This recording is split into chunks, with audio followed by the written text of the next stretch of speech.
Oh yeah, hold up. We were asked to perform at a theater, and I'll never forget when we were about to do this theater. There was a blackout.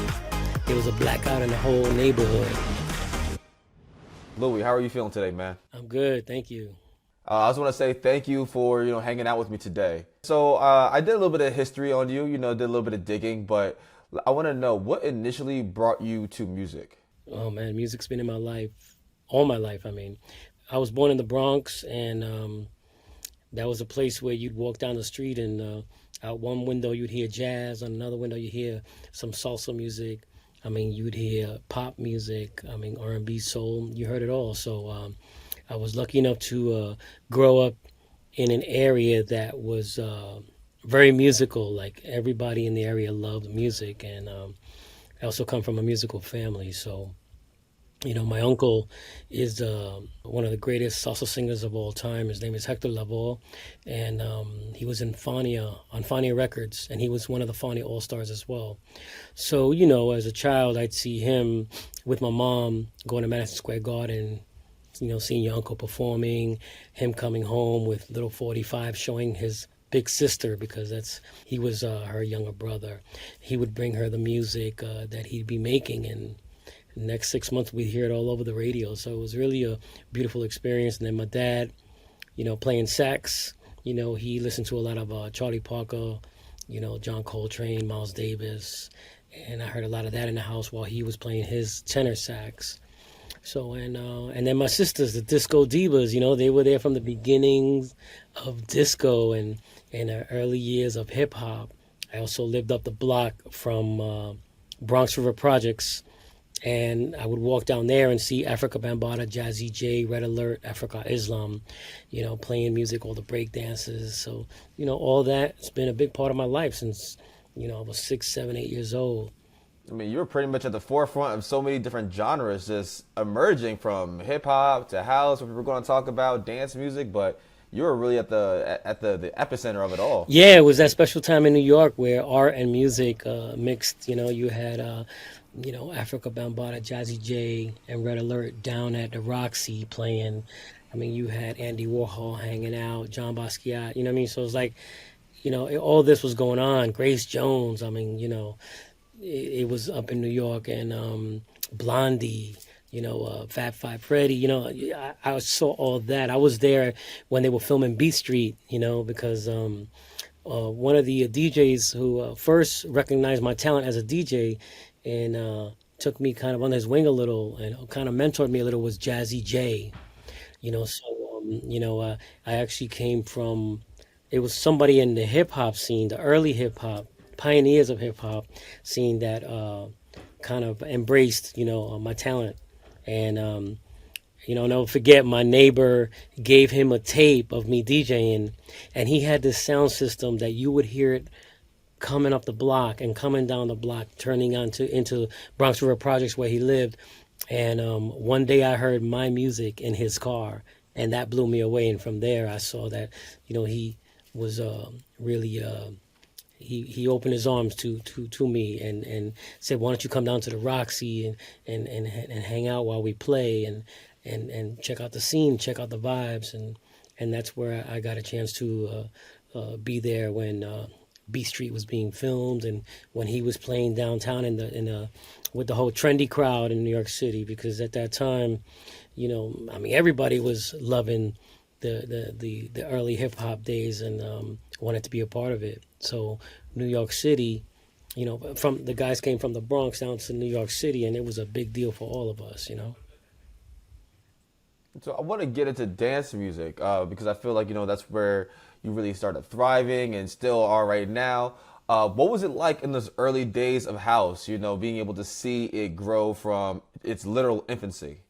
Well, I was lucky enough to be there when it started. So I mean, I come from playing in clubs in New York City. So I mean, I started in the Bronx doing mobile gigs and DJing to the sounds of the Paradise Garage, of the Loft, because of my sisters. They brought that music home. So a lot of those early days with that music for myself, were, that was my schooling. And then at the same time, you had the electro sound that was happening with Arthur Baker, John Roby, and the Funhouse, Jelly Bean. I was going to clubs. I was frequenting clubs like 5 days a week. I'm talking about, and I was skating at the same time. I'm a dance skater, so I come from the dance skate world, and I was back in the roller boogie days, skating from the years 78 to 82, like 5-6 days a week. So I was really ambitious and heavy and into it, and absorbing as much as I could. So a lot of that became a big part of who I am today. You know, as I started DJing, I was a mobile DJ. So I started doing like, Sweet 16s, high school parties, things like that. And as I started doing them parties, those kids from those high schools and the Sweet 16s and all these things I used to do back in the days were following me wherever I would play. If I would throw a party with my friends. And then it wasn't until 84 that I got my first chance to have my own club. It was my own night. I mean, I did 3 nights there, just 3 one-offs, and it was in the Bronx in Zariga Avenue. It was called the Chez and Swal. From there, on the third one, I hired a singer named Niobe. She was on Fever Records. Fever Records was owned by Sal Abatello, and the producer was Andy Panda. And when they came to the club, they saw like 800 kids, Latinos and blacks together, just hanging out and having a good time, playing at my parties. So from there, they said, Sal said, listen, my dad got this club. It was, they were doing a Latin night, but now they moved to the city, so they're not doing anything with the club. And I think this sound and this whole movement that I see here can work, there. And from there, I was offered my first job at the Devil's Nest in 1985. So I was there in the beginning of this whole sound, and I made it a part of my nights when I played in the clubs. So at the same time, you got your sisters bringing all this disco and this fusion, this jazz, jazz, funk, everything.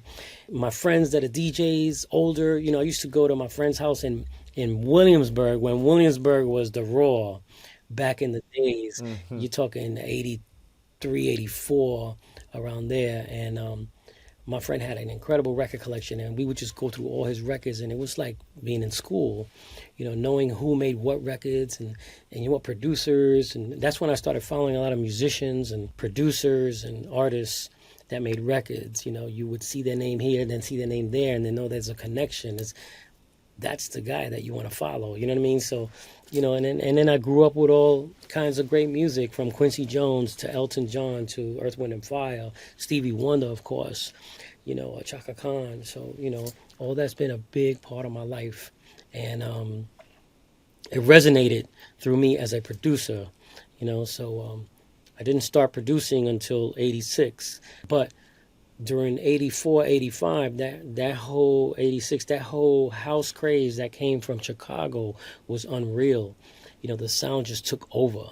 We definitely took house music into a different place because we were bringing a lot of culture, a lot of our experiences traveling the world. And we would go to Brazil. We would bring in that Brazilian rhythm into house music. Africa, we had, jazz. We brought it all, but into the songs that we started producing, because now we started getting like these full songs from big artists. So we definitely started putting that element in there. Yeah.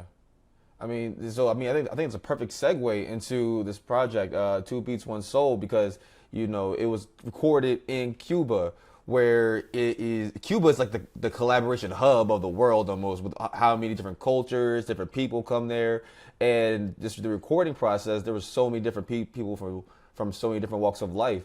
And from your perspective as one of the main producers, what was it like having to arrange all of those people, all those talents, into one cohesive direction? Well, first of all, it was, Ray Chu and Vivian Chu who, gathered up all the people, but and it was a big project. It was huge. It was amazing. And when I was asked by Vivian to do this, She wanted me to bring in some of our team to go out to Cuba to collaborate with some of the Cuban musicians, and I thought it was an incredible idea. So I pulled out a few of our people. It was lead singers Anane and Josh Milan, and one of my keyboardists for over 14 years now is Axel Tosca, you know, and Gene Perez, our bass player. So I wanted to bring my rhythm section, let's say, because I thought that would lend to the sound. We have a group of musicians that I put together that were my studio musicians who have been coming out with me for years. So, we she asked us to go out there and Ray, and I'm a huge fan of Ray's. I mean, but when I saw his discography, I was blown away to see that he played on so many great records that I played in the clubs. You talking, Candy Staten, When You Wake Up Tomorrow. You're talking about Diana Ross. I mean, Ashford and Simpson. I mean, he was on all them jams.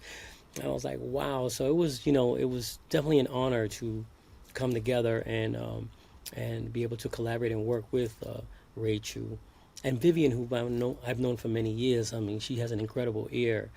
So it was the right package. I said, you know what, this is like it's a winner. You know what I mean? To go out there and do this, it's an experience. It's beautiful. So we all went out there. When we went out there, we were at one of the studios that so many famous singers and musicians had worked at for so many years. So it was definitely being at the prime spot of Cuba for recording, and so many great records were made there. So the spirit was in the room already. I mean, when we got there, we were just blown away because there were so many talented musicians over there. So that was really a wonderful experience for all of us to just get together and create like that, on the spot in just a few days. We were there for like 4 or 5 days, and it was an experience I will not forget. Did you find that there were any challenges with working with so many different people and so many different just you know musical minds? Of course, at first I thought, because when you have what's the saying, when you got a lot of chiefs Cooks in in the the kitchen? yeah, there you go, that's it. You know what I mean? But no, it worked out so well. Everything was really smooth, and everybody who came in with beautiful energy. I mean, nobody had this ego thing. It was just wonderful. It was just everybody wanted to give a piece of their soul, and that's what was happening. So you could really feel that in the room. It was a really wonderful experience that, you recorded music, you got to DJ live, Anani and I DJ'd, and they're all like, really well seasoned musicians who have been playing since they were children, so, you were dealing with some really, some High great level musical talent. professionals, Oh some man, some expert and they were so keyboardists young. and pianists. They were so young, man, and they had the vibe. I think that's one thing that I really took away and what struck me from the documentary was the note that kids in Cuba, if they wanted to pursue art, everyone's for it, and there's like a lot of resources built into their education where they oh yeah if you want to be a DJ or a performer or whatever have you, there is a resource and there's the push from everyone for those kids to pursue that. And I think that's one of the things I think it was. I don't think it might not be a misconception, but it's definitely something I don't think is highlighted enough. And did you have that feeling? Did you feel like, wow, this is almost completely different than maybe my upbringing in America, whereas the arts aren't as highly regarded as it seems to be in Cuba? Back in the early days, I mean, I was in the gospel choir in the group. We traveled to other schools, so I was, you could take an instrument, piano, flute, whatever. I took violin, I took piano when I was in school as well. So at that time, it was a big part of that for us. But Cuba was a whole other level. I mean, when I talked to Axel Tosca, who, also worked on the project, um, like he was schooled by Chucho Valdez. That's like a Herbie Hancock Mm-hmm. of Cuba. You know what I mean? It's Mm-hmm. like so you could see that no matter how big some of the artists got, they always embrace the young. You know what I'm saying? Like he would say he would go to his house and he would teach them, whatever. So to hear something like that, it really shows that, no matter how big anybody got, they wanted to be there for the youth. I mean, I think you've been touching on this throughout this entire interview so far, but how do you feel that your own, Latin background has influenced your own, experience in music, how you create, how you think about music, and the doors it's open for you? Well, I'm very grateful. I'm very grateful that we're embraced around the world like this. Because as a global DJ and also a band leader, I'm able to experience this around the world, and you can see how big it's gotten. But for me, I grew up, like I said, back in the days in the Bronx when, we were open to all kinds of music and good music, and I think that's what created our the palette we have, for this, so I definitely give a lot to my upbringing. I think if I was born somewhere else, it would never be the same. If I wasn't born in New York City, I'm a native New Yorker. I'm from the Bronx. I've been there all my life, and that my musical taste and my musical palette was developed from my experiences and growing up in New York City. Word up, word up. Do you find that there's any new emerging house genres or subgenres that you want to explore? I mean, I think Philly Jersey Club is having a moment right now. I don't know. I'm sure you're familiar with Philly and Jersey Club music. It's having a moment right now within the social zeitgeist. Is there any other subgenres of house or dance that you want to explore? Well, I got to say that I love what's happening. I love that there's all these subgenres and communities of dancers and DJs and artists that are exploring, and that's what it's all about. And to me, that's how the new styles are made. So for me, I'm watching and listening to all this stuff, and there's so much emerging talent out there, and there's so much music. I think it's about digging. It's about digging and digging for those artists. And good thing now with the internet is that when you look for something, it'll show you three or four things that are like that. So you get to explore and you can just keep going. I mean, you don't you probably understand it, but the feeling of how surreal it is, because I live in Philly or the Philadelphia area, and so I've seen it from like its infancy when it was just like Philly, Jersey, maybe a little bit of New York, and then now you see kids on TikTok in like like China or Korea, dancing to it, to dancing to stuff that we were doing like 15 years ago, 20 years ago. It's like what? Like it's incredible. I see that you worked with muscle cars and some very prominent like up and coming DJs and producers. Is there anyone else you want to work with? Oh goodness. Well, first of all, Muscle Cars, I gotta hand it. I gotta give it to my boys. I'm really happy with what they're doing. They're making noise out there. They made a great album. They looked for me for that tune tonight, and I did a little remix for them, and it's making some noise out there. So Great jam, by the way. Great jam. so to me, yeah, that's what it's about. A lot of the DJs you see now, there's collectives. There's three, four of them, five of them, whatever. You know, um, when you're throwing parties, it's just a part of the uh, whole picture. And for me, that's the way it was back in the days when you got together with your friends to create a party. Where you got the guy that played music, you got the ones that promoted, you got the guys that wanted, or the crew that wanted to made it look nice, made it look cool, give you the experience, the dressing, everything. You know what I'm saying? So that's happening now. So it's all about collectives now. For sure is. It means, like you said, it's community. It's a lot of community building, a lot of community works, and it's amazing to see. One last question before we get out of here. With your time in Cuba, on the documentary, what's one great core memory that you walked away with having?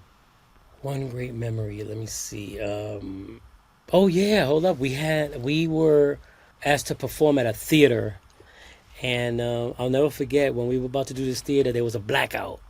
There was a blackout in the whole neighborhood, and everybody was freaking out because they wanted the show to go on. We ended up doing the show, which was beautiful. It was an amazing theater. I got to bring some of our musicians along with Ray's musicians, and we presented one or two of the tunes, you know. But I'll never forget that experience of being in that theater. It was really something special. And another one was when I first arrived and I walked in. It was like a rehearsal studio kind of, and Ray Chu was leading the whole orchestra, and there was strings, there was everything. It was beautiful, and just to see everybody rehearsing for what was happening, you realized how big this was, and how special, So those were two memories, and us all hanging out together, man. We were a family out there. We were having a good time. That's what it looked like on film. So man, I'm super happy for y'all. Congratulations on the project, and thank you for hanging out with me, my man. Thank you, big thank you to Ray Chu and Vivian Chu for inviting us to be a part of this wonderful project. And two beats, baby, one soul. Thank you. Take care, man. Peace.